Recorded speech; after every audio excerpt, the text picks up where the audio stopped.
আসসালামু আলাইকুম। আমরা আজকে পঞ্চম শ্রেণীর সহজ পদ্ধতিতে গুণন শিখব। এখানে একটা অঙ্ক আছে ৯৯৯ গুণন ৩২। আমরা এখানে আগে দেখব ৯৯৯ এর কাছের কোনো সহজ সংখ্যা অথবা বড় সংখ্যা কত আছে?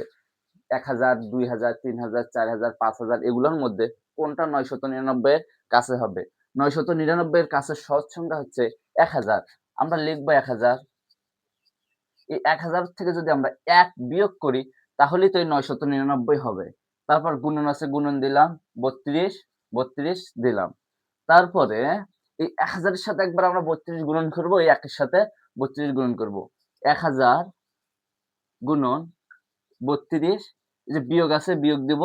তারপরে ১ গুণন ৩২। এখন ৩২ দিয়ে ১০০০ গুণন করলে ৩২ অক্কে ৩২ আর ৩ টা শূন্য আছে। তার মানে ৩২,০০০। যে বিয়োগ, বিয়োগ দিলাম।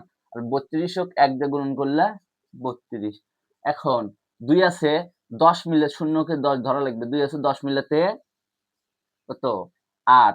হাতে থাকে ১, ৩ আর একে ৪, ৪ আছে ১০ মিলাতে ৬, হাতে থাকে ১, ১ আছে ১০ মিলাতে ৯, হাতে থাকে ১, ১ আছে ২ মিলাতে ১, ৩।